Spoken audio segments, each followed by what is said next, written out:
Therefore, И Malevich's поэтому, black черный square квадрат is not Малевича just a является fancy не просто invention of one ключевой artist. придумкой одного художника. This is a landmark, this is a symbolic work. Это символичное произведение. This is a manifesto that meant at the beginning of the century, a drawn square, that this century would be the century of symmetry, Будет веком симметрии. the century of the black square. Черного квадрата. Exactly black. Черного. It is clear Понятно why. почему, да? And now, a И вот decade спустя later, this десятилетия black square has этот acquired черный volume. квадрат приобрел объем. And in that И в той village, же Ницце the была National Library построена was built, национальная in библиотека, which, as it were, которой, a cube was как бы, placed вместо instead of a human человеческой head. головы It поставлен is considered куб. a masterpiece Это of считается modern шедевром architecture. But this is the same black square of Malevich. Well, I just don't know. In my opinion, nothing could have been more symbolic. This is symmetry, which flattened harmony, squeezed it out simply, destroyed everything, and even gagged the poor man. Well, look at this masterpiece of French architecture. Шедевральное произведение французской архитектуры. Where did it all come from? I think it came from the extensive development of mass production, from this conveyor, from these packages, from these containers. Why? Because modern production is mass-produced. It is just so created to repeat the same thing. All boxes should be the same. Why? Because it's easier to put them in a drawer. The box is large, easier to put in three. Functionally. At the same time, who will think about harmony? Nobody. Why? In the end, let them. But this should not be transferred to our everyday life. If we can somehow go or not go to modern art exhibitions, watch not look at abstraction, listen not listen to a rock concert. This is our choice.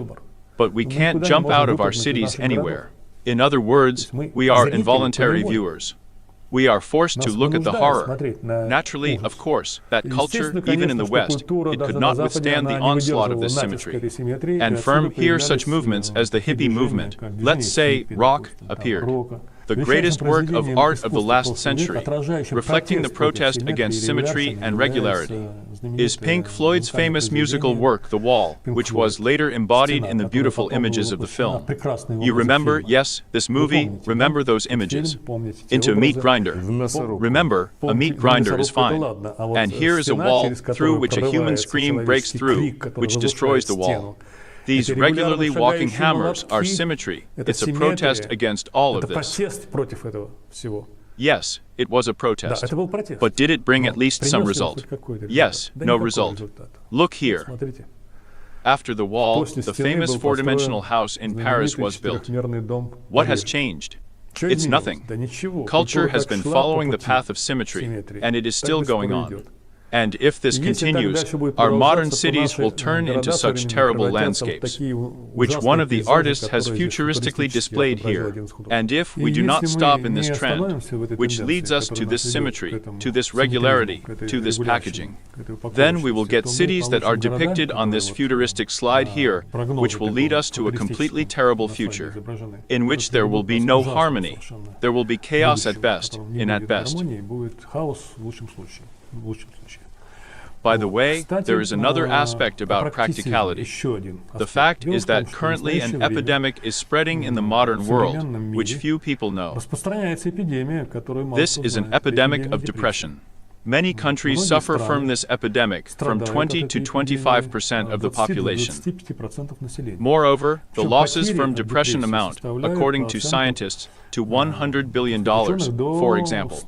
In America alone, this is the loss of a disability certificate. This is a loss due to improper work, inefficient work, and so on. If you look at this epidemic, it began just after the war. Here is a picture on the diagram that shows how it grew. If at the beginning of the last century, they suffered from depression and a few percent, then later, this process grew rapidly. And especially it began violently. The epidemic began to develop at the beginning of the new millennium. Now in many countries, the percentage of people suffering from depression has reached 20–25%. And according to some estimates, depression as a disease is actually a serious illness because it loses its taste for life, interest in life. And such a person is not able to be functionally useful to society, he is not able to create families. This leads to diseases, to other diseases indirectly, which are very difficult to take into account. Where is the cause? Where is the effect? Currently, according to the estimates of most doctors, depression is the second most important disease, after cardiovascular diseases. Imagine what will happen next, because this trend is like this. This is clearly visible on the slide. And then, according to some estimates, I only repeat these estimates, I do not give them myself, depression can lead to the fact that after the 20th year, by the 25th year, the economy of developed countries will be paralyzed by depression. Just paralyzed. And depression will come out on top among all types of illness. At the same time, the most interesting thing is that both developed and backward countries suffer equally from depression. Statistics from different countries show that depression does not depend on the standard of living in these countries. America, which is considered the leader in terms of living standards in many ways, they almost lead in depression. At the same time, Americans use antidepressants the most. America has the most psychologists and psychiatrists per capita. Nothing saves. The epidemic is growing. Look, there are no global wars. The level of the economy is different. Cultures are different. But the disease is bottoming out. Where is the source of this disease? Logic suggests that the source lies in the worldview. In a worldview in which harmony is displaced by symmetry or regularity, where there is no harmonious perception of life, where there is no harmonious life as such. And if harmony cannot be brought back, and this primarily affects developed countries, on the islands of, say, Papua New Guinea, the tribes do not suffer from depression, and although they live much poorer, and also do not suffer from depression, let's say, tribes that live somewhere in the Kalahari Desert, for example, or they're somewhere in the Brazilian forest. There is no depression there, although there is a poor life there. They feed on worms and fruits. And depression is peculiar to modern society. This suggests that modern society has reached a dead end conceptually and ideologically. It has brought a person to a state where the whole nature of a person, harmonious, comes into conflict with his surrounding world, with architecture, with music, with social relations that are not harmonious, not at all harmonious world that a person is building. Because man builds a simple, symmetrical world. And this is the bone world, this is the dead world. And a person with his living soul, immersed in this bone world, he begins to turn into the same bone appendage of this world. He begins to slowly turn into a dead creature, begins to die. This external environment, created by ourselves, begins to destroy us. If we do not stop, if we do not start to deal with harmony issues, and do not move from this mass total production of unnecessary and often excessive wealth to the harmonization of the surrounding world, we will simply perish. This conclusion is one of the most practical conclusions that I would like to draw based on the analysis that I conducted. But when we talk about harmony, we talk about the principles of harmony, but we don't talk about the details, about the technology of harmony. Harmony technology, even in architectural construction, needs to be returned and can be restored and recreated anew. And there are no simple solutions. It should be on the principle of the golden ratio, on the principle of doubling. There are a lot of recipes that finally give the architect the opportunity to create a beautiful building. And here is a small recipe, a small list of those rules that need to be used. I have here on the slide. The author who picked up these rules is Andrei Kravchik. The source is listed here, and it's all described here. Well, for example, any object is designed using at least 3 different harmoniously connected fathoms, separately in height, width, and length. In other words, this is one example of a concrete embodiment of the principles of harmony. In other words, the fact that I reason at all does not mean that my reasoning is generally applicable in practice just like that. In other words, it is necessary to move from my reasoning to the technology of harmonizing the surrounding world. This task is very serious. Therefore, before we come to a final conclusion, we will consider different options for the prospects of human development. Based on the analysis that we have given, we understand that there are only 2 ways out of chaos, either to symmetry in the same way in seesaws, or to harmony in different ways. And here on the slide here, I just reflected this principle. If we see the primary chaos, it's a pile of bricks. Then from this pile of bricks, you can build either a symmetrical fence, or a harmonious saint, Basil's cathedral, either or. While modern culture goes to the fence, to symmetry. And moreover, this trend is not only of modern culture. The whole universe is permeated with 2 trends. On the one hand, this bone-repeating nature is being created from identical protons, identical stars, planets of the same size and shape, and on the other hand, living nature is being created. We see embodied on our planet, which are not created from the same, well, at the macro level, of course, elements. And the principle of diversity, maximum diversity, is the most important principle for life. In other words, diversity should grow. And how to bring this diversity into wholeness so that this diversity does not destroy each other. And there is only one principle, there is no other. This is the principle of harmony. And how to understand this principle of harmony? We need to create a theory of harmony. That's what I'm saying. These are fundamental simple principles. But the theory of harmony needs to be created, it needs to be built, and this issue needs to be seriously addressed. Here. And so, when we compare the two paths, let's say the Western path, which now dominates in symmetry, and the path that used to dominate, so to speak, in different cultures. But I created this slide using the example of our saint, Basil's Cathedral. Yes, then we see the difference between a Rubik's Cube, between a four-dimensional cube, and the difference between our beautiful cathedral. But there are many such cathedrals not only in Russian culture, and there are plenty in Italy, and in India, and wherever you want. That is, the ancient architects perfectly understood the secrets of harmonious beauty. Here the question arises. This question actually leads us to a global political, geopolitical dilemma.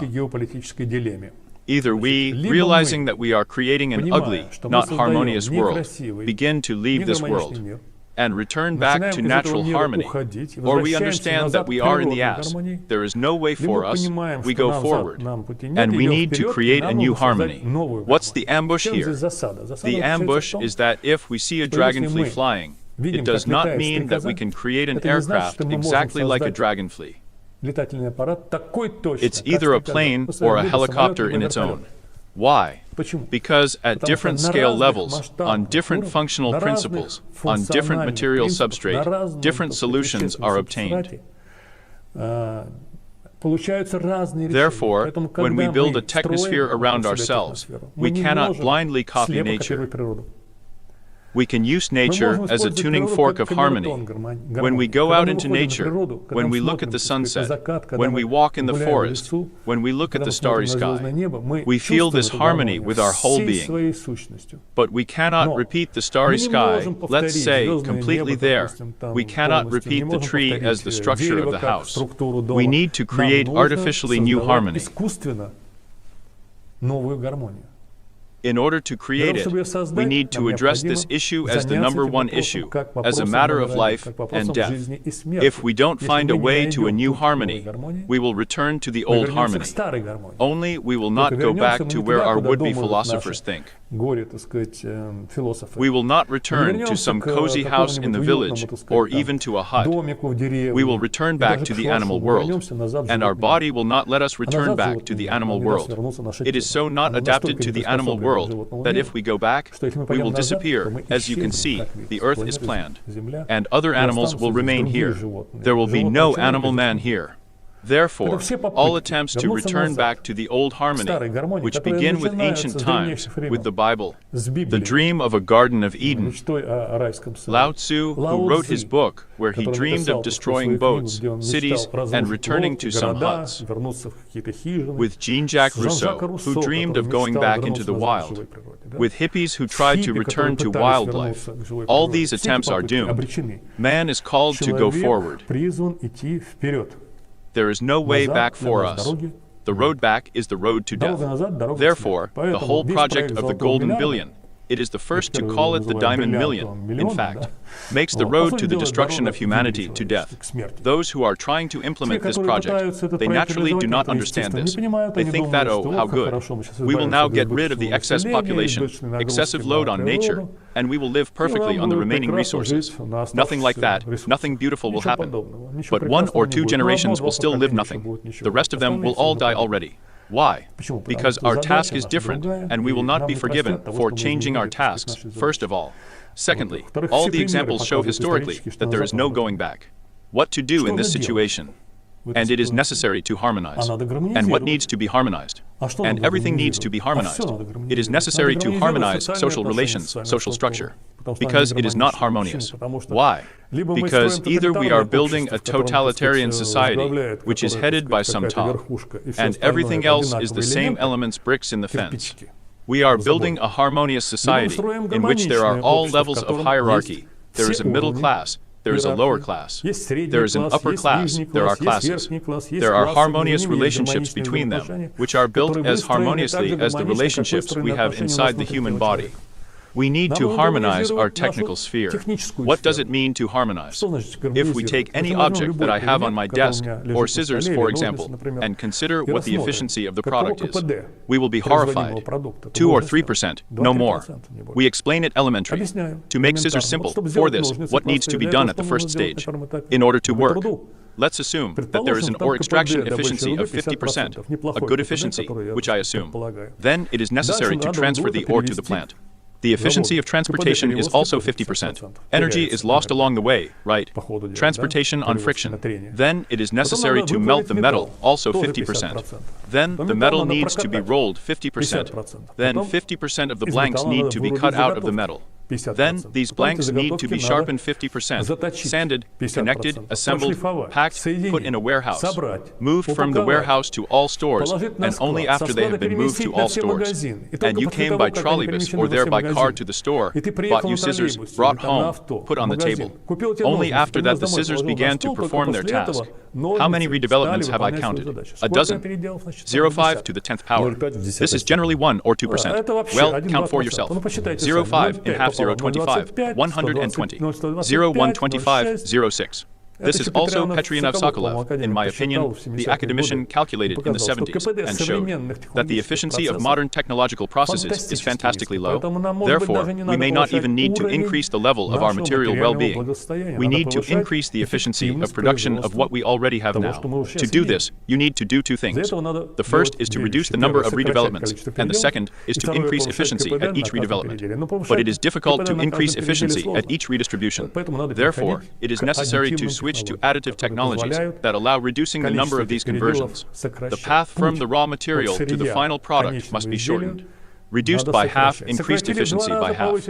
Reduced 4 times, increased efficiency 4 times. This concerns the technosphere. It concerns the agricultural sphere itself. Our agricultural sphere is a terrible example of the introduction of symmetry. Look at our poultry farms, our cattle farms, there is no other way to call them, where everything in the cells is the same. Poor birds. This is a universal conveyor process for the production of life. Look at our fields, which can't give us anything, if they pour herbicides, chemicals, and so on, and so on, and so on. In other words, we are raping nature. We are trying to introduce our ideas of regular conveyor symmetry into the harmonious nature. We get a product whose efficiency is at least several times or 10 times lower than the natural product. If I, let's say, eat a modern chicken of some kind, let's say a grill bought there in a store, I can completely eat everything. She will become hungry because there are no calories in this chicken, there is no energy. I can't eat a good piece of a good rabbit raised by a farmer and I'll be full all day. In other words, what do we get? We do not get quality in our quantity. I understand that it's easy to reason when 7 billion people have to come to eat something every day.